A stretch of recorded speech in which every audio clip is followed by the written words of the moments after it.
39। अब धारा 28 से हमने कहा 34, 35, 36, 37, 38 और 39। अब 39 पर हम पहुँचे। 39 में ये सब कार्यवाही जब हो गई, यानी आपने दावा दायर किया, दावा दायर करने के बाद नोटिस भेजी गई, नोटिस देने के बाद प्रतिपक्षी आया, उसने जवाब लगाया, जवाब लगाने के बाद सारे सबूत साक्ष्य होने के पश्चात अब आयोग को निर्णय देना है। इसलिए जो इसका शीर्षक है सेक्शन 39 का, वो है finding of district commission. Advocates साथियों, कंज्यूमर प्रोटेक्शन एक्ट 2019 के संबंध में कुछ प्रारंभिक बातें पिछले 2 एपिसोड में बताई गई थी, जिसमें कंज्यूमर की डिफिनीशन, उसकी आवश्यकता क्या है, और एक्ट में जो भी डिफिनीशन क्लॉज है वो उसके बारे में संपूर्ण जानकारी एपिसोड दूसरे में कंज्यूमर क्लास में दी गई थी। आज मैं संपूर्ण जानकारी कंज्यूमर प्रोटेक्शन एक्ट के में क्या क्या लिखा हुआ है और क्या कैसे कार्यवाही करना है, क्या चैप्टर है, क्या धारा है, इसके बारे में अपनी बात आपसे रखने जा रहा हूँ। ये जो मैं आपको बताने जा रहा हूँ ये प्रारंभिक जानकारी है, इसलिए आप जो मैं बताऊँगा उसे बहुत ध्यान से सुनकर और मनन करके, ये कंज्यूमर प्रोटेक्शन एक्ट में अगर कोई केस आवे तो तत्काल इन उपबंधों का, इन धाराओं को मद्देनज़र रखते हुए आप अपना केस प्रिपेयर करें। मैं सबसे पहले कंज्यूमर डिफिनीशन के बारे में आपसे बात कर चुका था। अब आज जो मैं आपसे बढ़ा रहा हूँ ये चैप्टर 2 है। आप देख रहे हैं यहाँ पर ये चैप्टर 2 लिखा हुआ है, और चैप्टर 2 में जो डिस्ट्रिक्ट कमीशन यानी जिला आयोग, जिसको पहले फोरम के नाम से जानते थे, जिला फोरम, अब वो आयोग हो गया है। तो इसके बारे में मैं चैप्टर 2 कंज्यूमर प्रोटेक्शन एक्ट की धारा 28 से आज शुरुआत करूंगा। धारा 28 ये जो है इसमें दिया गया है कंज्यूमर प्रोटेक्शन काउंसिल है का चैप्टर है, जो आपसे बहुत संबंधित नहीं है, ये केंद्र और राज्य सरकारों से है। इसलिए जिला आयोगों में इस चैप्टर 2 की कोई आवश्यकता नहीं रहती है। ये चैप्टर 3 है जिसका शीर्षक है जनरल कंज्यूमर प्रोटेक्शन काउंसिल। इससे भी आपको बहुत मतलब नहीं है, ये भी राज्य और केंद्र से संबंधित है, प्रशासनिक कार्यवाहियाँ हैं। ये जिला आयोगों से चैप्टर 2 का कोई संबंध, बहुत ज़्यादा संबंध नहीं है। कंज्यूमर प्रोटेक्शन एक्ट से जो शुरुआत होता है वो चैप्टर 4 से है, यानी 2 और 3 आपसे संबंधित नहीं है। चैप्टर 4 से यानी चैप्टर 4 से ही आपका शुरुआत होता है, और चैप्टर 4 में ये सेक्शन है 28। ये चैप्टर 4 जो है, इसके 4 के बारे में जो सेक्शन दिया गया है, ये चैप्टर 4 का सेक्शन 28 है। सेक्शन 28 में जो लिखा गया है उसके बारे में मैं आपसे बात रख रहा हूँ। हेडिंग है इसका establishment of district consumer dispute redressal commission, यानी जो जिला आयोग है इसकी बनावट और इसके क्षेत्राधिकार के बारे में वर्णन है, स्थापना क्यों की गई, और इसमें दिया गया है कि आयोग 3 सदस्यीय होगा जिसमें अध्यक्ष और 2 मेंबर होंगे।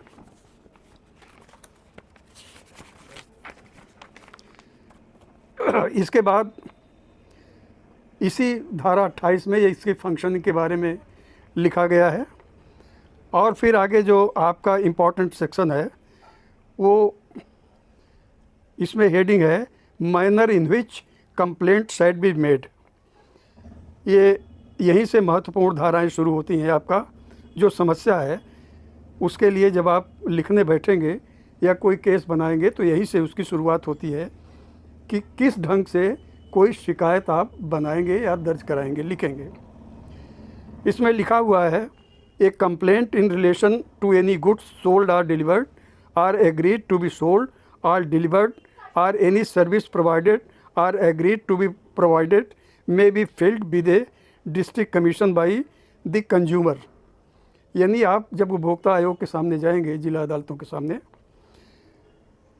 तो किसके द्वारा हो जाए दावा दायर होगा? पहला है कंज्यूमर, दूसरा है जिसको माल बेचा गया है या उसको डिलीवर किया गया है, तीसरा ये है कि वो संस्था भी जो रिकॉग्नाइज कंज्यूमर एसोसिएशन के बारे में है, यानी जो पंजीकृत संस्थाएं हैं कंज्यूमर उपभोक्ता के संबंध में, वो दावा दायर कर सकते हैं, यानी कंप्लेंट फाइल कर सकते हैं। फिर इसके बाद एक सुविधा है, आप जानते हैं बहुत मामलों में, जैसे मान लीजिए कोई चिट फंड कंपनी है या कोई इन्वेस्टमेंट कंपनी है या कोई बैंक ऐसी है जो आपका पैसा लेकर चली जाती है, तो उसमें एक नहीं सैकड़ों जो खाता धारक हैं जिनको ठगा गया है वो प्रभावित होते हैं। तो ऐसे मामलों में या तो सभी लोग जो 100, 200, 1000, 2000, 10, 5 या तो अलग अलग करें, या कंज्यूमर प्रोटेक्शन एक्ट में ये सेक्शन 35C में ये दिया गया है, मैं आपको पढ़ के सुना देता हूँ। ये 1 or more कंज्यूमर्स, यानी एक या एक से अधिक उपभोक्ता, where there are numerous consumers, बहुत सारे उपभोक्ता हैं, हैविंग द सेम इंटरेस्ट, अगर उनका समान हित है, यानी अगर ठगे गए हैं तो सभी लोग ठगे गए हैं, इसलिए उनका समान हित है, with the permission of district commission on behalf of or for the benefit of all consumer so interested. यानी अगर बहुत सारे उपभोक्ता हैं और उनके बारे में दायरा करना है, तो जैसा मैंने आपसे कहा, या तो 100 कंप्लेंट फाइल करिए, या उनको एक ही दावे में एक उपभोक्ता के द्वारा सभी का अलग से सूची कि इतने लोगों का इतना इतना रुपया ये ठगा गया है या नहीं दिया गया है या बेईमानी किया गया है, तो एक ही कंप्लेंट में सैकड़ों लोगों के द्वारा ये दायर किया जा सकता है। इसलिए ये महत्वपूर्ण धारा है, सेक्शन C। इसके बाद इसी में एक एक्सप्लेनेशन है कि ये रिकॉग्नाइज कंज्यूमर एसोसिएशन जो मान्य पंजीकृत संस्थाएं हैं उपभोक्ता की, means any voluntary consumer association, ये जो पंजीकृत है, वैसी स्वैच्छिक संस्थाएं जो पंजीकृत हैं वो भी कंज्यूमर के रूप में है।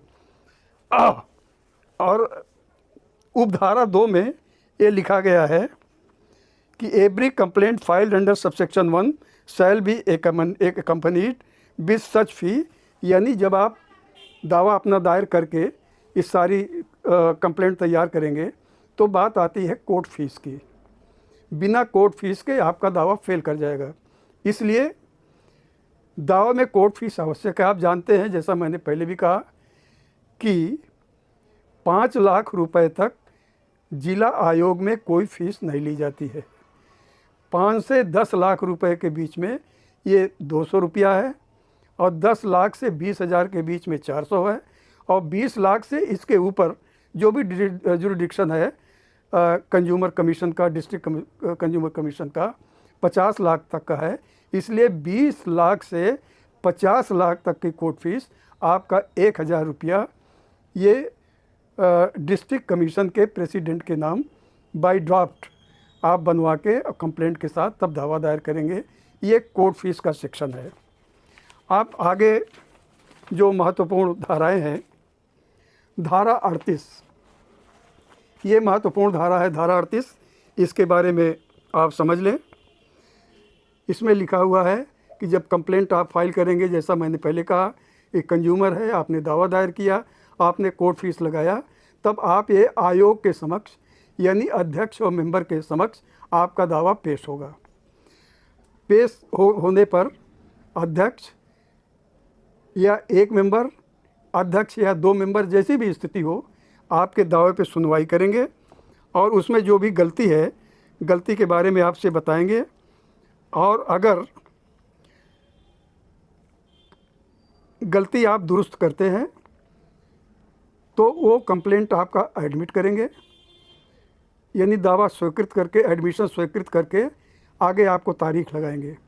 मान लीजिए आपका दावा कोई डिफेक्ट है, स्वीकृत नहीं होता है, तो वो आपका दावा दायर करते समय ही वो खारिज कर सकते हैं, बशर्ते एक इसमें प्रतिबंधित क्लॉज दिया है प्रोवाइडेड करके कि अगर आपका दावा खारिज करते हैं तो विधिवत रूप से आपको बिना सुने कोई रिजेक्शन का आदेश नहीं कर सकते। इसलिए खारिज करने के पहले इसकी सुनवाई आवश्यक है। फिर इसके बाद है जो धारा 37 है, ये धारा 1986 के एक्ट में नहीं थी, अब ये धारा है मीडिएशन का। जब आप दावा दायर करते हैं तब आपका संपूर्ण प्रकरण मध्यस्थता के लिए भेज दिया जाएगा कि अगर मध्यस्थता में आप अगर निर्णय हो जाता है तो मध्यस्थ मंडल जिसमें पार्टी भी रहेगी, पक्षों के वकील रहेंगे, सुलह समझौते से अगर मामला निपट जाता है तो वही मामला तय हो जाएगा।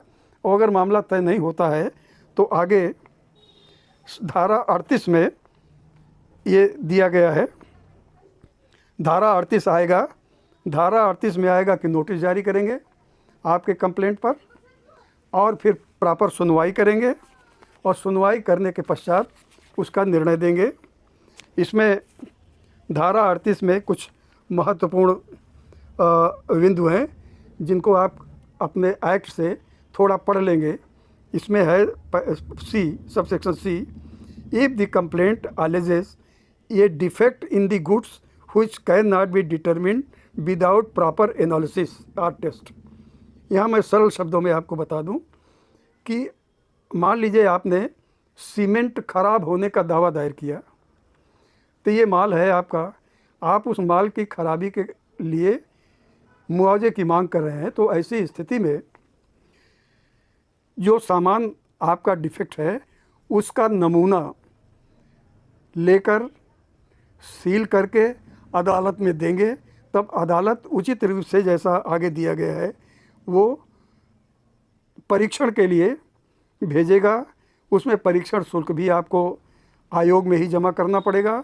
आयोग वो परीक्षण शुल्क और जो माल आपने जमा किया है उसके सहित वहाँ प्रयोगशाला में भेजेगा और प्रयोगशाला से रिपोर्ट मांगेगा वो। अब अगर प्रयोगशाला की रिपोर्ट आ गई, उस रिपोर्ट पर अपोजिट पार्टी को सुनवाई का उचित अवसर दिया जाएगा कि जो प्रयोगशाला की रिपोर्ट है उससे आप सहमत है कि असहमत है, उस पर आप अपना लिखित ऑब्जेक्शन करेंगे और उसका डिस्पोजल होगा। ये सेक्शन 38 में है। जो अंत में एक आता है इसका 38 में एक क्लाज है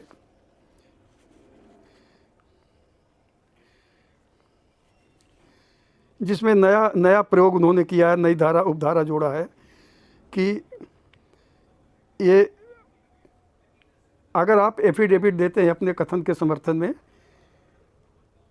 डिफेंस में, यानी अपोजिट पार्टी आई, उसने जवाब दिया और जवाब और एफिडेविट के कुछ तथ्य इस प्रकार हैं कि अपोजिट पार्टी से प्रतिपक्षा करना यानी जीरा करने, सब सेक्शन 6 के प्रोविजो में ये दिया गया है कि ये पार्टीज़ का एग्जामिनेशन कर सकते हैं, वो चाहे वीडियो कॉन्फ्रेंसिंग के जरिए हो और चाहे व्यक्तिगत रूप से सुनवाई करके उनसे जीरा का अवसर दिया जाएगा। अब धारा 38 का जो उपधारा 8 है, सब क्लाज 8, ये महत्वपूर्ण है और इसके बारे में आपको बिल्कुल ध्यान रखना चाहिए। जैसे आप दीवानी न्यायालयों में देखते हैं कि हम कोई दावा निषेधाज्ञा का करते हैं या जो भी दावा करते हैं उसमें होता है इंजंक्शन का, यानी कि अनफेयर ट्रेड प्रैक्टिस से जो भी आपका कथन है अगर तत्काल कोर्ट ने हस्तक्षेप करके स्टे नहीं किया, रोक नहीं लगाया, तो आपको नुकसान हो जाएगा। इसलिए इस एक्ट में 38 सब उपधारा 8 दिया गया है, जिसको मैं पढ़ के आपको सुना रहा हूँ। Where during the pendency of any proceeding before the district commission, if it appears necessary it may pass such interim order as is just and proper in the fact as circumstances of the case। यानी अगर निषेधाज्ञा की कोई ज़रूरत है तो जैसा भी न्यायालय समझेगी वो निषेधाज्ञा का आर्डर जैसा सिविल कोर्ट का आर्डर है, वो सिविल कोर्ट का सेम पावर उपधारा 8 में दी गई है। इसलिए दावा दायर करते समय ही आप दावा के साथ इंटरिम एप्लीकेशन भी 38 धारा 38 उपधारा 8 के अंतर्गत आप देकर इंटरिम आर्डर पा सकते हैं। ये धारा 38 के बारे में है। इसके बाद ये उपधारा 9 में सिविल कोर्ट की जो शक्तियां हैं वो इसमें दिया गया है for the purpose of trying suit, यानी मुकदमे के परीक्षण के लिए, निस्तारण के लिए वही शक्तियां उपभोक्ता आयोग को प्राप्त हैं जो किसी सिविल कोर्ट को है। ये क्या क्या शक्तियां हैं इसमें, ये ए से लेकर अब तक दिया गया है, जैसे समन करना, यानी प्रतिपक्षी को समन भेजना, और कोई कागजात प्रस्तुत करना, शपथ पर साक्ष्य लेना, और एनालिसिस टेस्ट के लिए भेजना, कमीशन का भेजना। किसी कमीशन का भेजना का मतलब है कि किसी भी गवाह को अगर वो व्यक्तिगत रूप से नहीं आता तो इलेक्ट्रॉनिक माध्यम से, वीडियो कॉन्फ्रेंसिंग से या व्यक्तिगत रूप से उपस्थित होकर उससे जिरा करना।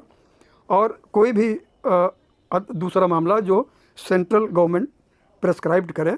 ये इस प्रकार से उपधारा 9 में सिविल कोर्ट की समस्त शक्तियाँ trial, summoning, production of document के बारे में दी गई है।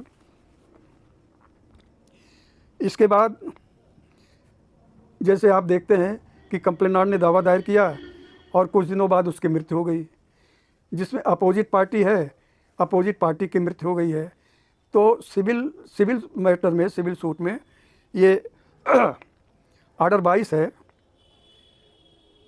ऑर्डर 22 में डेथ के मामले में उपबंध दिया गया है कि अगर परिवादी मृतक हो जाए तो, प्रतिपक्षी हो जाए तो उनके वारिसों को आप सब्स्टिट्यूट करेंगे, यानी कायम मुकाम करने का प्रार्थना पत्र देंगे। ये लिखा है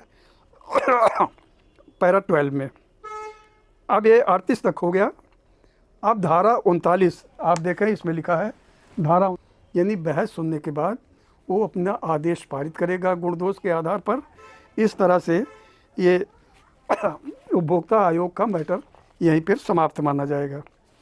इसी में अगर आदेश के पश्चात मान लीजिए ऑर्डर हो गया, कोई भी ऑर्डर हो गया, तो उसमें धारा 44 जो है वो उपबंधित करती है कि review bye district commission in certain cases. इसमें है कि डिस्ट्रिक्ट कमीशन अगर चाहे तो कुछ मामलों में अपने आदेश का पुनर्विलोकन कर सकता है, यानी रिव्यू कर सकता है, लेकिन गुण दोष के आधार पर नहीं। इसमें रिस्ट्रिक्शंस है, वो है कि there is an error apparent on face of record, यानी आदेश में कोई मूलभूत खामी है जिसे दूर करना आवश्यक है। मान लीजिए इसलिए उपबंध है, मान लीजिए आपने दावा दायर किया और अदालत ने कह दिया कि इनको 40,000 रुपया मुआवजा दिलाया जाए, लेकिन वो क्षतिपूर्ति ज़्यादा है। जो आपने दावा दायर किया पूर्ण रूप से दे दिया, लेकिन 40,000 का ऑर्डर में मान लीजिए एक जीरो कम हो गया, 4,000 हो गया, तो उस 4,000 को 40,000 शुद्ध कराने के लिए आप फिर से प्रार्थना पत्र दे सकते हैं कि ये ऑर्डर शुद्ध किया जाए, या डिस्ट्रिक्ट कमीशन स्वयं सुओ मोटो कॉग्निजेंस लेके वो स्वयं बढ़ा सकती है, 4,000 को 40,000 कर सकती है। इसलिए सेक्शन 40 जो है रिव्यू बाई डिस्ट्रिक्ट कमीशन ये दिया गया है। और सारी इसके बाद की जो वो एक्ट में धाराएं दी गई हैं वो स्टेट कमीशन से संबंधित है, इसलिए ये जिला आयोगों से संबंधित नहीं है। इसलिए मैं उस पर आज अपना विचार नहीं रखूँगा। कुछ और उपबंध हैं जिनके बारे में, ये उठा दो भाई। आप देखिए कि ऑर्डर हो गया आपके पक्ष में या विपक्ष में, अब ऑर्डर का इन्फोर्समेंट कराना है।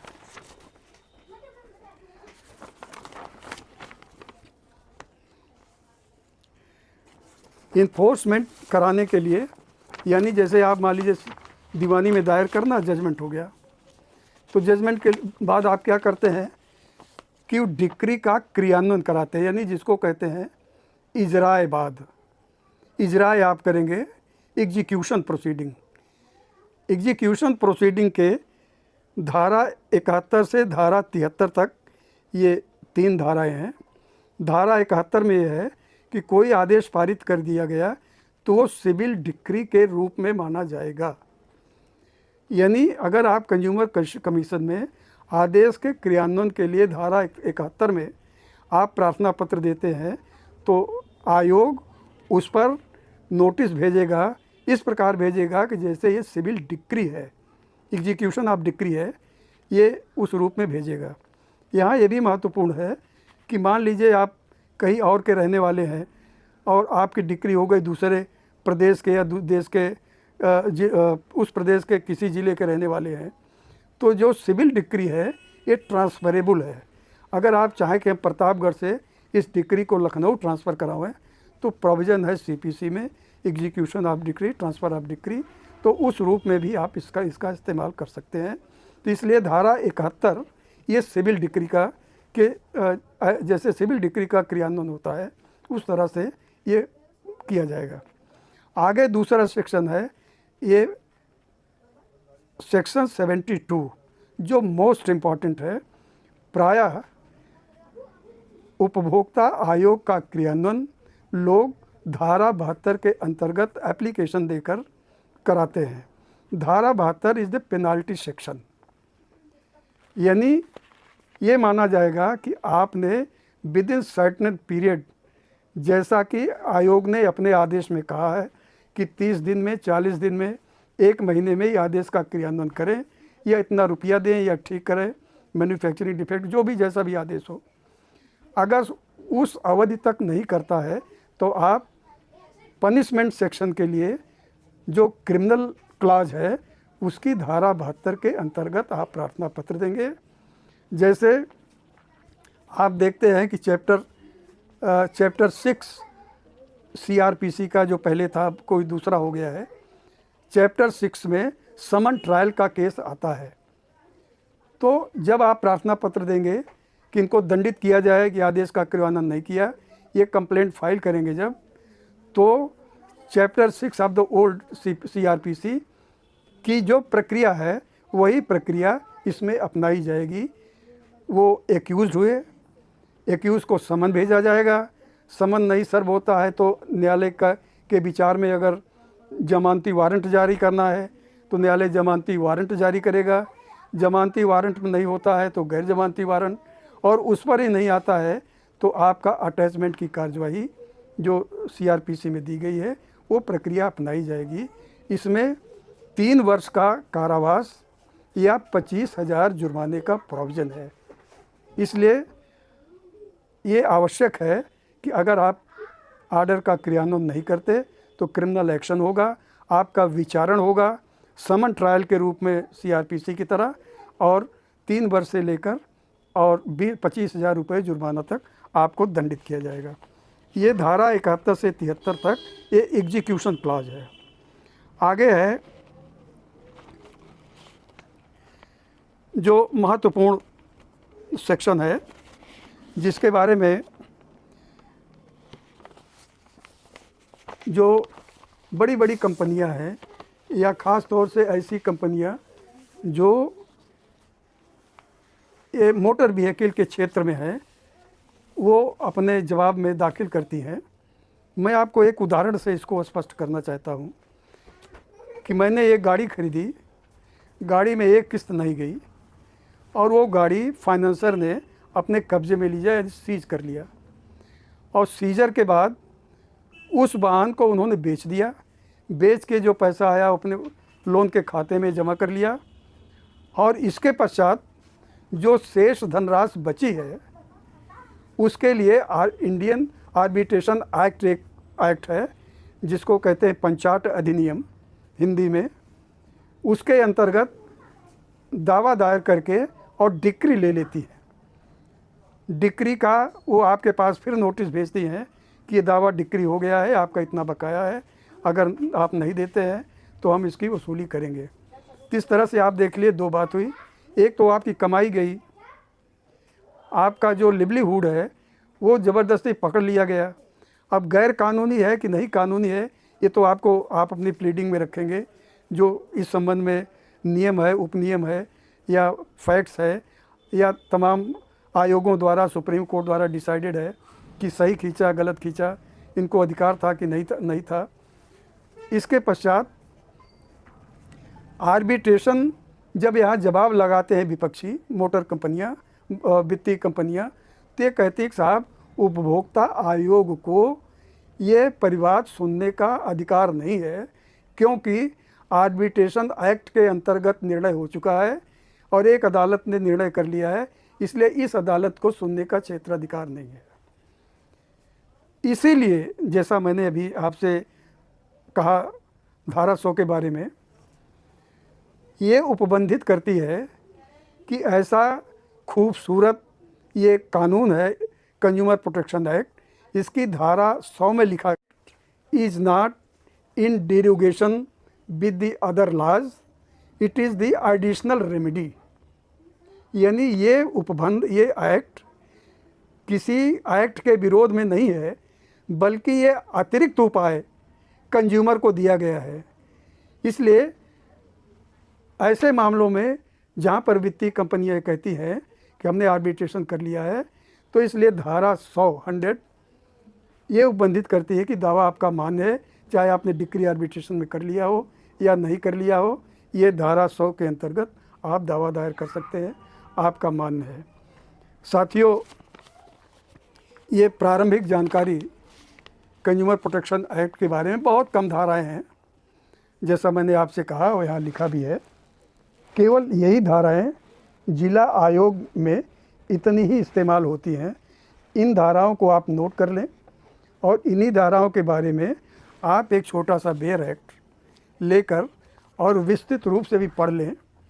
जो आपको दावा बनाना है, क्या क्या उसमें फॉर्मेलिटी करनी है, क्या दिक्कतें आएंगी, जैसा मैंने आपसे कहा, वो सारी चीज़ें पढ़ने के बाद आप अपना दावा बनावें, परिवाद बनावें। और अगर आप विपक्षी हैं तो डिफेंस में जो आप जवाब दाखिल करते हैं, WS दाखिल करते हैं, तो उसमें भी इन तमाम तथ्यों का ध्यान रखें। मुझे आशा है कि आपने इस संबंध में प्रारंभिक जानकारी कर ली होगी। मैं अगला जो एपिसोड करूँगा महत्वपूर्ण रूप से ये सेक्शन के बारे में क्या लिखा गया है कंज्यूमर प्रोटेक्शन एक्ट में, ये था। अब प्रैक्टिकल कैसे होता है, प्रैक्टिकल कैसे दावा दायर होता है, किन किन चीज़ों का ध्यान रखना पड़ेगा। और इसके बाद अगर आप डिफेंस से हैं तो डिफेंस क्या कह के आप जवाब देंगे, ये सारे तथ्यों पर अपनी बात रखूँगा। मैं आपसे पुनः अनुरोध करता हूँ आज अंत में कि आप इस हमारे consumer problem by Lal Bahadur Tiwari को ज़्यादा से ज़्यादा आप सब्सक्राइब करें और पूरा सुनें। पूरा सुनने के बाद पूरा सुने भी, लाइक करें और कमेंट करें। मैंने आपसे वादा किया है कि आप कमेंट में जिस भी कठिनाइयों के बारे में आप हम लिखेंगे, उसका उत्तर मैं अगले एपिसोड के कमेंट में देने के पश्चात ही अगली बात रखूँगा। मेरा ये मोबाइल फ़ोन नंबर भी दिया गया है। अगर आप मौखिक रूप से कोई वार्ता करना चाहते हैं तो आप किसी भी समय आप हमसे ये अदालत के समय के अलावा, यानी 10 बजे से लेके 4 बजे के अलावा शाम को किसी भी समय आप मोबाइल से कठिनाइयों के बारे में, अपनी बात के बारे में आप हमसे पूछ सकते हैं। मैं आपको उत्तर दूंगा। इन्हीं शब्दों के साथ आप सबका फिर से मैं धन्यवाद करता हूं कि आप सब आए, आपने हमारी बातें सुना। पुनः मैं आपका आभार प्रकट करते हुए अपनी बात समाप्त करता हूं। जय हिंद। साथियों, पिछला एपिसोड हमने LIC ऑफ इंडिया के द्वारा एक पर्टिकुलर टेबल 165 जीवन सरल के बारे में की जा रही धोखाधड़ी के बारे में आपको बताया था। आज हम जो विशेष बात बताने आपसे जा रहे हैं वो जनरल इंश्योरेंस से संबंधित है। जनरल इंश्योरेंस मतलब सामान्य बीमा। सामान्य बीमा भी कई प्रकार के होते हैं, जैसे आप दुकान का कराते हैं, वाहन का कराते हैं और चीज़ों का कराते हैं। तो आज हम केवल वाहन बीमा के बारे में क्या सावधानियां आप बरतें, क्या दिक्कतें आती हैं, इसके बारे में मैं आपको बताना चाहता हूं। सबसे पहली बात साथियों ये है कि अगर आप वाहन का बीमा कराते हैं तो सही एजेंट का चुनाव आपको करना चाहिए। इस समय चूँकि ग्लोबल मार्केट है, सैकड़ों हजारों बीमा कंपनियां जनरल इंश्योरेंस में आई हैं, तो ये पता नहीं लगता कि कौन सी कंपनी सही है, कौन सी फर्जी है। ये भी देखने में आया है कि जो एजेंट लोग हैं वो फर्जी बीमा कवर नोट छपवा लेते हैं और अपने को एजेंट कहकर वाहन का बीमा करते हैं। ऐसी स्थिति में आप समझ ही सकते हैं कि अगर कोई वारदात हुई, दुर्घटना हुई, तो आप उस कंपनी के बीमा कवर के बारे में जब आप पता करते हैं तो पता लगता है कि बीमा है ही नहीं है, बीमा फर्जी है। इसलिए हमारी आपको राय है कि आप अपने विश्वस्त एजेंट से ही करावें या बीमा कंपनी के कार्यालय में जाकर बीमा करावें अपने वाहन का। और कराने के बाद तमाम माध्यमों से, आजकल ईमेल है आपका और साइट्स हैं तमाम, आप उस पर चेक कर लें कि हमारा वाहन का बीमा सही हुआ है कि नहीं हुआ है, फर्जी तो नहीं है। ये पहली चीज़ मैं आपको बता रहा हूँ कि जो प्रायः होती रहती है। दूसरा ये है कि साथियों कि अगर कोई एक्सीडेंट होता है, मान लीजिए आपका बीमा है और एक्सीडेंट होता है, तो उसके बारे में पहला काम आपको करना है कि तत्काल बीमा कंपनी को आप दुर्घटना की सूचना दें। जैसे गाड़ी का एक्सीडेंट हो गया, गाड़ी लूट या चोरी हो गई, तो आपका एक कर्तव्य नहीं दायित्व भी बनता है कि आप तत्काल बीमा कंपनी को सूचित करें। बीमा कंपनी को सूचित करने के लिए आप कवर नोट आप देखेंगे तो कवर नोट पर ही आपका टोल फ्री नंबर रहता है कंपनी का। आप मोबाइल से टोल फ्री नंबर पर तत्काल इसकी सूचना दे दें, दुर्घटना की या चोरी की या छिनैती जैसी भी स्थिति हो। और नज़दीक का जो शाखा कार्यालय है बीमा का, आप वहाँ भी आप सूचना दे सकते हैं, उनके हेड ऑफिस में भी आप दे सकते हैं, फ़ोन से भी दे सकते हैं। लेकिन आए दिन जब विवाद पैदा होता है बीमा कंपनियों और ग्राहकों के बीच में, चूँकि फ़ोन का रिकॉर्ड नहीं होता, इसलिए फ़ोन की सूचना प्रायः बीमा कंपनियां इनकार कर देती हैं। इसलिए आप टोल फ्री नंबर, ईमेल पर सूचना देने के बाद दुर्घटना या चोरी की सूचना आप रजिस्ट्री के माध्यम से, स्पीड पोस्ट के माध्यम से आप कंपनी को तत्काल दें। इसमें विलंब न करें, क्योंकि प्रायः इसी आधार पर बीमा कंपनियां क्लेम खारिज करती हैं कि बीमा कंपनी को 24 घंटे के अंदर दुर्घटना की सूचना नहीं दी गई है, जिसका कोई स्पष्टीकरण बाद में आपके द्वारा उचित रूप से नहीं दिया जा पाएगा। इसलिए ये पहला है कि आप सूचना समय से और शीघ्र से शीघ्र दें। इसमें बीमा कंपनियां प्राय, जैसा मैंने कहा आपको, नो क्लेम करने का आधार, अगर आपका क्लेम लॉन्च हुआ तो नो क्लेम करने का आधार प्राय यही होता है कि बीमा धारक ने बीमा कंपनी को देर से सूचित नहीं किया। दूसरी बात का साथियों, FIR जो है घटना की तत्काल होनी चाहिए। नज़दीक के थाने में आप सूचना दें, इसकी FIR करवाएं। कभी कभी ऐसा होता है, ऐसा होता ही नहीं बल्कि वास्तविकता भी है कि थाने वाले चोरी की घटना की FIR नहीं दर्ज करते और ये गाड़ी मालिक या पीड़ित व्यक्ति बराबर घूमता रहता है, दरखास्त पे दरखास्त देता रहता है। इसलिए हमारा आपसे सुझाव है कि आप थाने जाएं, थाने पर सूचना दें।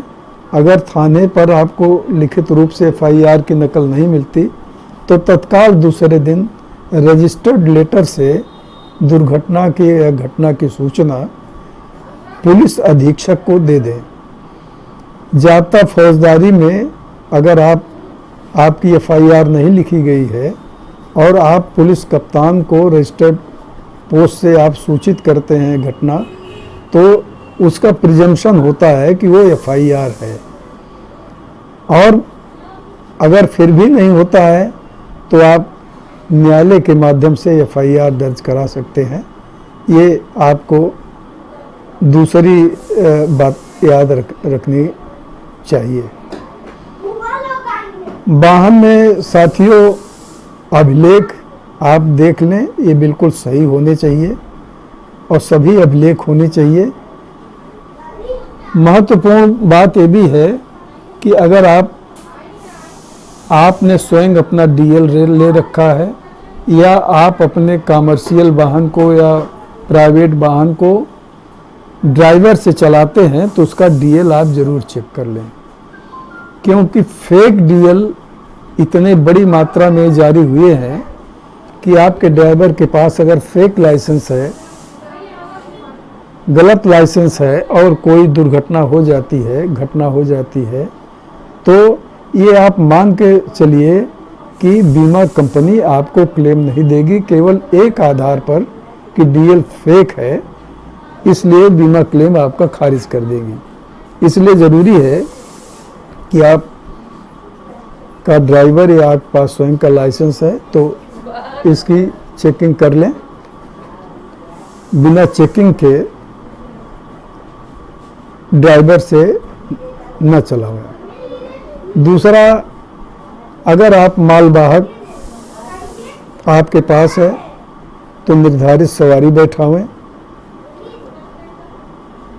कभी कभी बीमा कंपनियां नो क्लेम इस आधार पे करती हैं कि शर्तों में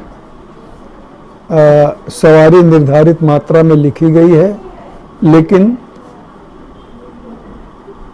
लिखा पढ़ी से ज़्यादा जो निर्धारित सवारी है उससे ज़्यादा सवारियां बैठाई हैं, इसलिए नो क्लेम कर दिया जाता है।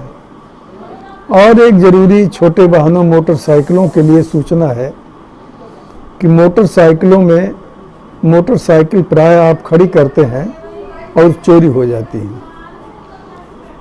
कई स्थितियों में चोरी की घटना होती है, जैसे मान लीजिए आप जल्दबाजी में हैं और चाबी लगा के आपने अपने मोटरसाइकिल में छोड़ दिया, तो अगर मोटरसाइकिल चोरी हो गई तो ये असावधानी का मामला माना जाएगा और बीमा कंपनियां आपका क्लेम नो क्लेम कर देंगी। इसलिए सावधानी बरतें। 2 चाबियां, आप नई गाड़ी खरीदते हैं तो 2 चाबियां आपको मिलती हैं। एक चाबी सुरक्षित रख दें और एक चाबी से अपनी मोटरसाइकिल इस्तेमाल करें। और जब आप कोई दुर्घटना या चोरी हो जाए तो बीमा कंपनियां दूसरी चाबी मांगती हैं, तो दूसरी चाबी आपको देना पड़ेगा। प्रायः ये होता है, जो प्रैक्टिस में आया है, कि जैसे मान लीजिए चोरी हो गई और चाबी मांगा बीमा कंपनी ने, सेकंड चाबी, और आपने नहीं दिया, और होशियारी के लिए आप गए चाबी बनाने वाले की दुकान पर और आपने कहा कि इस गाड़ी की एक चाबी डुप्लीकेट बना दीजिए, और उसने चाबी बना के दे दिया। आपने वो बीमा कंपनी में जमा भी कर दिया, लेकिन बीमा कंपनी इसी आधार पर खारिज कर देगी कि आपने सही चाबी नहीं दिया बल्कि डुप्लीकेट चाबी बनवा के आपने दिया। ये भी एक सावधानी आपको करनी पड़ेगी। और इसलिए सलाह है कि चाबी लगाकर जल्दबाजी में न छोड़ें। हाँ, अगर लूट और चोरी लूट हो जाती है, जैसे आप वाहन से जा रहे हैं, कार से जा रहे हैं, मोटरसाइकिल से जा रहे हैं और लुटेरे ने लूट लिया, उस स्थिति में चाबी जो है या पेपर्स कागजात जो हैं वो पूरे आपके चले जाएंगे। तो उस स्थिति में बीमा कंपनी अगर नो क्लेम करती है तो उसका नो क्लेम नहीं माना जाएगा और नो क्लेम करना उनका गलत है।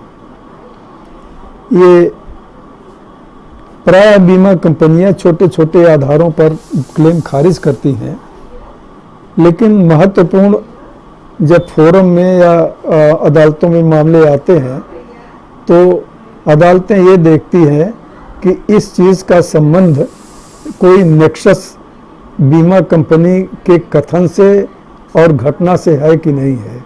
मान लीजिए आपने गाड़ी खड़ी किया है, आप घर में गाड़ी आपकी खड़ी है, कार खड़ी है और कोई दरवाज़ा तोड़ के ताला तोड़ के आया और वाहन लूट लेके चला गया, और अब बीमा कंपनी अगर कहती है कि प्रॉपर केयर अपने वाहन का नहीं किया तो उसका कथन अंततः नहीं माना जाएगा और बीमा क्लेम देना पड़ेगा।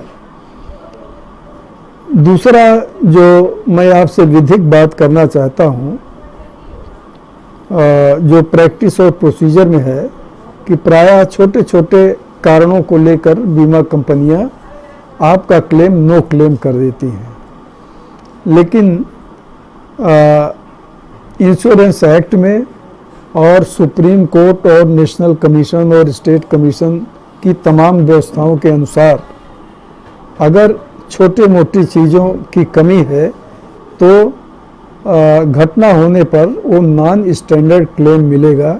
नॉन स्टैंडर्ड क्लेम का मतलब है कि कीमत का या इंश्योरेंस का 75% या वैल्यू या 50% वैल्यू जैसी भी स्थिति हो वो आपको अवश्य मिलेगी। दूसरी आपसे ये बात कहनी है कि दुर्घटना होने के बाद आपने सूचना भी दे दिया, सर्वेयर आया, सर्वेयर आपके पास से सारे अभिलेख ले गया, लेकिन एक बात जो महत्वपूर्ण है, आप सर्वेयर को जो भी अभिलेख दे रहे हों उसकी फ़ोटो कापी आप अपने पास रखें और जितना भी पेपर आपने दिया है वो सर्वेयर से रिसीव अवश्य करवा लें। अगर आप कोई रजिस्ट्री और बीमा कंपनी कोई पत्र आपको देती है कि अमुक कागज़ फिर से भेजिए, तो जब आप अमुक कागज़ भेजेंगे तो उसकी पावती यानी रजिस्ट्री रसीद, या अगर आप व्यक्तिगत सर्वेयर को फिर देते हैं तो उसकी पावती आप अपने पास ज़रूर ले लें, क्योंकि बीमा कंपनियां प्रायः आपसे कागज़ ले लेंगी, आपको कोई रिसीविंग नहीं देंगी। आप रजिस्ट्री भेज रहे हैं, रजिस्ट्री आपकी गुम हो गई है, इसलिए केवल एक ही आधार पर कहते हैं कि 2, 3, 4 पत्र हमने दिया और कागज़ नहीं भेजा, इसलिए कागज़ के अभाव में हमने नो क्लेम कर दिया। इसलिए ये विशेष सावधानी रखें कि जो भी पेपर्स आप दें आप उसकी रिसीविंग अवश्य ले लें। और एक चीज़ जो प्रायः अभी प्रैक्टिस में है और देखने मिल रही है कि लोग वाहन जब खरीदते हैं पुराना वाहन तो 10 रुपए की स्टाम्प पर लिखा पढ़ी करके और वाहन हस्तगत करा देते हैं। दूसरा आदमी जो वाहन ले रहा है पैसा देके और स्टाम्प पर लिखा पढ़ी करके वो वाहन चलाने लगता है। आप सावधान हो जाएं। आप वाहन जब भी बेचें या इकरारनामा या बेचनामा लिखें तो तत्काल 1 सप्ताह के अंदर वाहन ट्रांसफ़र रजिस्ट्रेशन अवश्य ट्रांसफ़र करा लें। और अगर नहीं आप कराते हैं तो आपकी जिम्मेदारी है, कोई दुर्घटना होने पर जो नया खरीदार है जिसके नाम रजिस्ट्रेशन नहीं है उसकी जिम्मेदारी नहीं होगी और आप ही की जिम्मेदारी होगी अगर कोई दुर्घटना होती है। इसलिए बहुत बड़े नुकसान से बचने के लिए आपका ये दायित्व बनता है कि आप जब भी बेचें या दें, इकरारनामा करें, बेचनामा करें, तो 1 सप्ताह के अंदर वो वाहन का रजिस्ट्रेशन ट्रांसफ़र अवश्य करा लें। इसी के साथ जो और महत्वपूर्ण चीज़ है कि जैसे मान लीजिए आपने खरीदा या बेचा और उस वाहन का बीमा का अभी 9 महीना या 10 महीना या 1 साल बकाया है, अवधि बीमा जारी है, तो अगर आप ये सोचते हैं कि नहीं बीमा है ही है, हम देखेंगे जो होगा, अगर कोई बात होगी, तो ये आप मान के चलिए कि पश्चात क्रेता जो है जिसने खरीदा है, अगर उसकी कस्टडी से वो वाहन चोरी हो गया तो बीमा कंपनी कोई क्लेम आपको नहीं देगी। वो इसलिए नहीं देगी कि वाहन का रजिस्ट्रेशन पूर्व स्वामी के पास है और पश्चात स्वामी जो खरीदार है उससे गायब हुआ है, इसलिए वो बीमा दे नहीं है। इसलिए ये बहुत ज़रूरी है कि आप ले रहे हैं, खरीद रहे हैं, तो आप ट्रांसफ़र तत्काल करा लें और विक्रेता का भी है कि वो बराबर दबाव डाले कि 1 सप्ताह के अंदर उसका ट्रांसफ़र करा लें।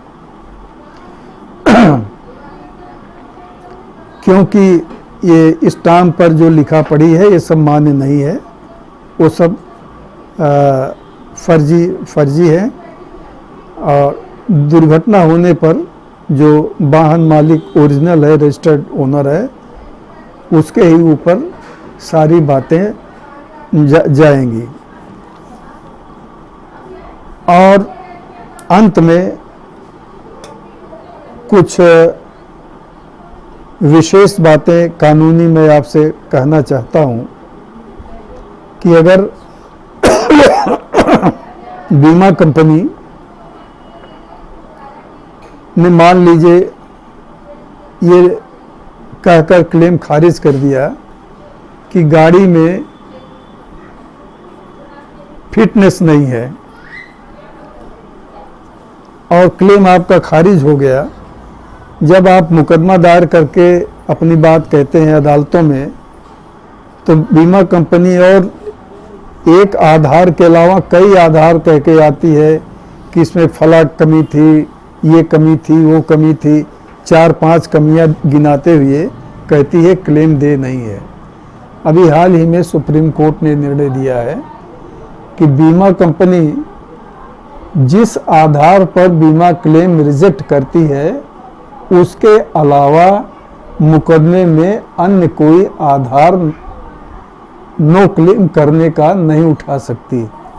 ये कुछ महत्वपूर्ण बातें हैं जो आपको वाहन इंश्योरेंस के बारे में सावधानी रखनी चाहिए। आज का एपिसोड यहीं तक। अगला एपिसोड जो जनरल इंश्योरेंस का दुकानों के बारे में है, दुकान के इंश्योरेंस के बारे में क्या क्या सावधानियां होनी चाहिए, जो समस्याएं आई हैं उन समस्याओं के बारे में क्या करना चाहिए, क्या निराकरण होना चाहिए, ये बात मैं आपको बताऊंगा। आपको सभी साथियों को बहुत बहुत धन्यवाद। भाइयों और बहनों, 2 साल पहले YouTube पर कंज्यूमर प्रोटेक्शन के बारे में कुछ हमारे एपिसोड हैं। काफ़ी औत्सुकता के बाद,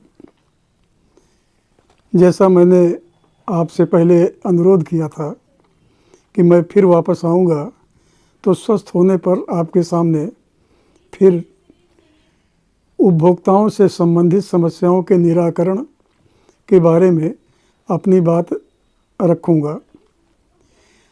जैसा आप जानते हैं, किसी भी मनुष्य को, मानव को रोटी, दवा, कपड़ा और मकान की ज़रूरत होती है, जिसमें यदि व्यक्ति रोटी कमा के खा भी लेता है, परिवार पाल लेता है, तो दूसरी सबसे बड़ी चीज़ दवाओं की यानी स्वास्थ्य के बारे में है। मैं आज स्वास्थ्य के बारे में क्या क्या दिक्कतें होती हैं इस पर मैं सरसरी तौर पर आपसे बात रखना चाहता हूँ। आप बीमार होते हैं, आप अस्पताल जाते हैं, डॉक्टरों को दिखाते हैं, नर्सिंग होम जाते हैं और उनकी सलाह पर, डॉक्टरों की सलाह पर आप तमाम टेस्ट कराते हैं। आज मैं उन तमाम टेस्टों के बारे में, उनकी प्रामाणिकता क्या है, इसके बारे में आपसे बहुत थोड़ी बात जहाँ जहाँ दिक्कतें आती हैं करना चाहता हूँ। इसमें जहाँ तक आदमी अस्पताल में जाता है, डॉक्टर के पास जाता है, तो तमाम टेस्ट जो कराने की सलाह दी जाती है उसमें जैसे पैथोलॉजी है या ईसीजी है या कैंसर के बारे में तमाम जांच होती है, ये तमाम जांचों के लिए डॉक्टर लिखता है। आप जाते हैं टेस्ट कराने के लिए, तो जो टेस्टिंग रिपोर्ट होती है, चाहे ब्लड की हो, चाहे आपका ईसीजी हो, चाहे पैथोलॉजी हो, तो उसमें तरह जो टेस्ट करने वाला है वो अपनी बातें कभी कभी गलत लिख देता है, और जिससे जब वो पर्ची और प्रिस्क्रिप्शन आप डॉक्टर के पास जाते हैं लेके, तो डॉक्टर उसी के अनुसार दवाई करता है। चूँकि टेस्ट ही गलत है, इसलिए वो सारी दवाएं, सारा प्रयास आपका व्यर्थ हो जाएगा। मेरे सामने जो उदाहरण प्रमुख रूप से आए हैं, मैं एक दो मामलों का उदाहरण आपके सामने रख कर समझाने वाला हूँ कि देखिए ये जो टेस्ट होते हैं, टेस्ट करने वाले लैब कैसे गड़बड़ी करते हैं। अभी हाल में ही एक महिला को गर्भ था और करीब 8 महीने का गर्भ था। पेट में प्रसव पीड़ा हुई। महिला और उसके घर वाले सरकारी अस्पताल में महिला चिकित्सक के पास गए और उन्होंने अपनी शिकायत बताया कि दर्द है। डॉक्टर ने अटेंड किया, देखा, सरसरी तौर पर ऊपर देखने और तमाम बताने के मुताबिक डॉक्टर को ये लगा कि 8 महीने का जो गर्भ है उसमें कुछ समस्या है, और उसने ये अल्ट्रासाउंड कराने की सलाह दिया। मरीज़ अल्ट्रासाउंड टेस्ट कराने के लैब पर गई और उसका अल्ट्रासाउंड लेबोरेटरी में हुआ। अल्ट्रासाउंड की जो रिपोर्ट आई, उस रिपोर्ट के अनुसार महिला के गर्भ में 2 बच्चे होना पाया गया, और यही 2 बच्चों की रिपोर्ट लिखकर, यानी टू फुटस, 2 शिशु अंदर पाए गए, उसी की रिपोर्ट लैब ने दे दिया। घर वाले आए डॉक्टर के पास, उन्होंने रिपोर्ट दिया। महिला डॉक्टर को बड़ी चिंता हुई कि महिला स्वस्थ ज़्यादा नहीं है, और 2 फोटस की रिपोर्ट आई है। इसलिए उसने निर्णय लिया कि अगर तत्काल ऑपरेशन नहीं हो जाता तो बच्चे के साथ साथ जो माँ है उसकी भी जान को खतरा है। घर वालों को बताया दिक्कत, घर वाले ऑपरेशन के लिए मान गए, और प्री मैच्योर स्टेज पर, यानी 8 महीने में ही उस महिला का ऑपरेशन हो गया। ऑपरेशन में ये पाया गया कि गर्भ के अंदर केवल 1 फोटस था, शिशु था। जैसा रिपोर्ट में दिया गया था, 2 नहीं थे। वो बच्चा पैदा कराया गया, यद्यपि बच्चा सकुशल है, लेकिन इस दौरान प्री जो डिलीवरी कराई गई उससे तमाम समस्याएं महिला में पैदा हुई। ये आप देखें कि ये घोर लापरवाही है उस अल्ट्रासाउंड लैब की, जिसने ऐसी गलत रिपोर्ट दिया कि एक बच्चा होने के बावजूद भी 2 बच्चे गर्भ में पाए गए। इसलिए ये चिकित्सीय लापरवाही है, लैब की लापरवाही है, जिसके अनुसार अगर घर वाले चाहें तो इसके लिए कंज्यूमर प्रोटेक्शन एक्ट के तहत अपना हर्जाना जो भी क्षतिपूर्ति है वो मांग सकते हैं। इसी तरह से मैं एक प्रकरण और आपको बताना चाहता हूँ कि एक फायर ब्रिगेड का सिपाही की पत्नी को पेट में दर्द था, ट्यूमर में।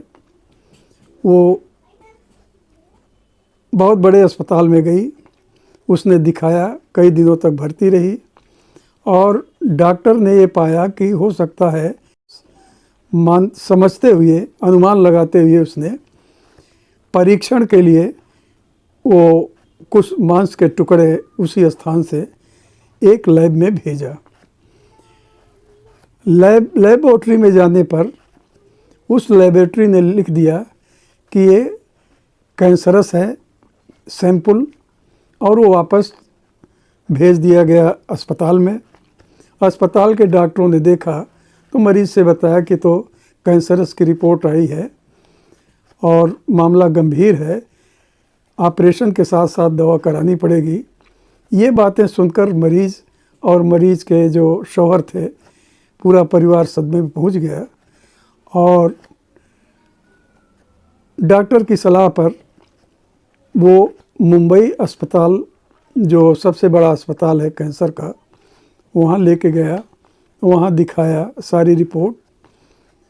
मुंबई अस्पताल में डॉक्टरों ने फिर से परीक्षण कराया और ये पाया कि जो पहली रिपोर्ट है वो रिपोर्ट गलत है, मरीज को कोई कैंसर नहीं था, ना जो सैंपल है वो कैंसरस नहीं था। फिलहाल कुछ दिनों इलाज के बाद वो महिला स्वस्थ हो गई।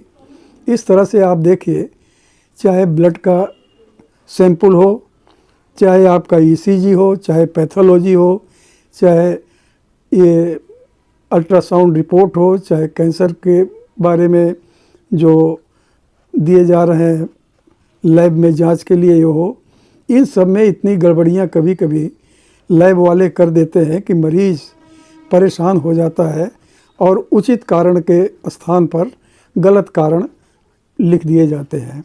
ये भी चूँकि लैब की लापरवाही है, इसलिए भी ये कंज्यूमर प्रोटेक्शन एक्ट के अंतर्गत आप अपनी शिकायत दायर कर सकते हैं। इसके बारे में जो भी और अधिक जानकारी आपको लेना हो कभी किसी मुद्दे पर, वो आप हमसे ले सकते हैं। मैं आपसे एक अनुरोध और करना चाहता हूँ कि चूँकि ये अदालतों के जटिल प्रश्न हैं, इसलिए बहुत मजबूती से सलाह मशविरा करके अपनी बात कंज्यूमर प्रोटेक्शन एक्ट में उपभोक्ता आयोग के समक्ष रखें और मुआवजे की मांग करें। मैं एक चीज़ और बताना चाहता हूँ, अनुरोध करना चाहता हूँ आपसे कि इस संबंध में जो भी आपके प्रश्न हैं, जो भी जहाँ भी कहीं आपको कोई डाउट है, जहाँ भी कहीं आपको कुछ पूछना है, तो इसी एपिसोड में आप कमेंट के बॉक्स में आप अपने प्रश्न लिख सकते हैं, जिसका उत्तर हम अगले एपिसोड में पहले देंगे, इसके बाद फिर नए टॉपिक पर अपनी बात रखेंगे। मैं आपसे अनुरोध कर रहा हूँ कि ये आप ज़्यादा से ज़्यादा अपना स्वयं अपने मित्रों का, अपने शुभचिंतकों का को तमाम लोगों से ये अनुरोध करें कि हमारा चैनल जो है, ये जो consumer problem bye advocate Lal Bahadur Tiwari है, यूट्यूब पर उपलब्ध है। इसको सब्सक्राइब करें और लाइक करें, अपने कमेंट भी भेजें। मैं इन्हीं शब्दों के साथ आज अपनी बात समाप्त करता हूँ। धन्यवाद। भाइयों और बहनों, 2 साल पहले यूट्यूब पर कंज्यूमर प्रोटेक्शन के बारे में कुछ हमारे एपिसोड हैं। काफ़ी अस्वस्थता के बाद, जैसा मैंने आपसे पहले अनुरोध किया था कि मैं फिर वापस आऊँगा, तो स्वस्थ होने पर आपके सामने फिर उपभोक्ताओं से संबंधित समस्याओं के निराकरण के बारे में अपनी बात रखूँगा। जैसा आप जानते हैं, किसी भी मनुष्य को, मानव को रोटी, दवा, कपड़ा और मकान की ज़रूरत होती है, जिसमें यदि व्यक्ति रोटी कमा के खा भी लेता है, परिवार पाल लेता है, तो दूसरी सबसे बड़ी चीज़ दवाओं की यानी स्वास्थ्य के बारे में है। मैं आज स्वास्थ्य के बारे में क्या क्या दिक्कतें होती हैं, इस पर मैं सरसरी तौर पर आपसे बात रखना चाहता हूँ। आप बीमार होते हैं, आप अस्पताल जाते हैं, डॉक्टरों को दिखाते हैं, नर्सिंग होम जाते हैं और उनकी सलाह पर, डॉक्टरों की सलाह पर आप तमाम टेस्ट कराते हैं। आज मैं उन तमाम टेस्टों के बारे में, उनकी प्रामाणिकता क्या है, इसके बारे में आपसे बहुत थोड़ी बात, जहाँ जहाँ दिक्कतें आती हैं, करना चाहता हूँ। इसमें जहाँ तक आदमी अस्पताल में जाता है, डॉक्टर के पास जाता है, तो तमाम टेस्ट जो कराने की सलाह दी जाती है, उसमें जैसे पैथोलॉजी है या ईसीजी है या कैंसर के बारे में तमाम जांच होती है, ये तमाम जांचों के लिए डॉक्टर लिखता है। आप जाते हैं टेस्ट कराने के लिए, तो जो टेस्टिंग रिपोर्ट होती है, चाहे ब्लड की हो, चाहे आपका ईसीजी हो, चाहे पैथोलॉजी हो, तो उसमें तरह जो टेस्ट करने वाला है, वो अपनी बातें कभी कभी गलत लिख देता है, और जिससे जब वो पर्ची और प्रिस्क्रिप्शन आप डॉक्टर के पास जाते हैं लेके, तो डॉक्टर उसी के अनुसार दवाई करता है। चूँकि टेस्ट ही गलत है, इसलिए वो सारी दवाएं, सारा प्रयास आपका व्यर्थ हो जाएगा।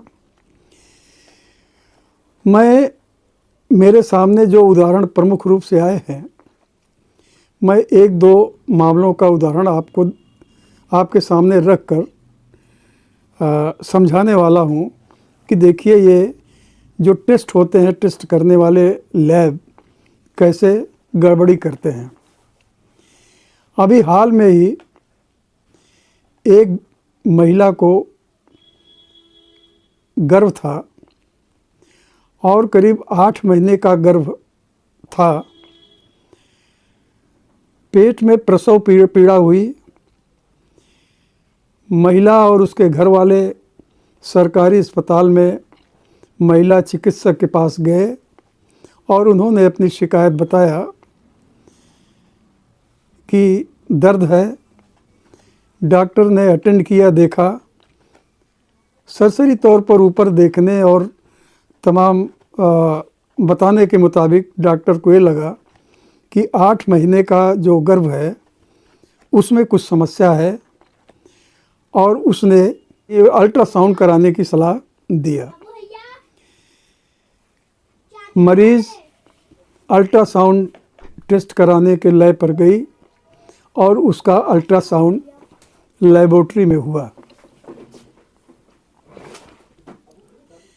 अल्ट्रासाउंड की जो रिपोर्ट आई, उस रिपोर्ट के अनुसार महिला के गर्भ में 2 बच्चे होना पाया गया, और यही 2 बच्चों की रिपोर्ट लिखकर, यानी टू फुटस, 2 शिशु अंदर पाए गए, उसी की रिपोर्ट लैब ने दे दिया। घर वाले आए डॉक्टर के पास, उन्होंने रिपोर्ट दिया। महिला डॉक्टर को बड़ी चिंता हुई कि महिला स्वस्थ ज़्यादा नहीं है, और 2 फोटस की रिपोर्ट आई है। इसलिए उसने निर्णय लिया कि अगर तत्काल ऑपरेशन नहीं हो जाता तो बच्चे के साथ साथ जो माँ है उसकी भी जान को खतरा है। घर वालों को बताया दिक्कत, घर वाले ऑपरेशन के लिए मान गए और प्री मेच्योर स्टेज पर यानी 8 महीने में ही उस महिला का ऑपरेशन हो गया। ऑपरेशन में ये पाया गया कि अंदर, गर्भ के अंदर केवल एक फोटस था, शिशु था। जैसा रिपोर्ट में दिया गया था 2 नहीं थे। वो बच्चा पैदा कराया गया, यद्यपि बच्चा सकुशल है, लेकिन इस दौरान प्री जो डिलीवरी कराई गई उससे तमाम समस्याएं महिला में पैदा हुई। ये आप देखें कि ये घोर लापरवाही है उस अल्ट्रासाउंड लैब की, जिसने ऐसी गलत रिपोर्ट दिया कि एक बच्चा होने के बावजूद भी 2 बच्चे गर्भ में पाए गए। इसलिए ये चिकित्सीय लापरवाही है, लैब की लापरवाही है, जिसके अनुसार अगर घर वाले चाहें तो इसके लिए कंज्यूमर प्रोटेक्शन एक्ट के तहत अपना हर्जाना जो भी क्षतिपूर्ति है वो मांग सकते हैं।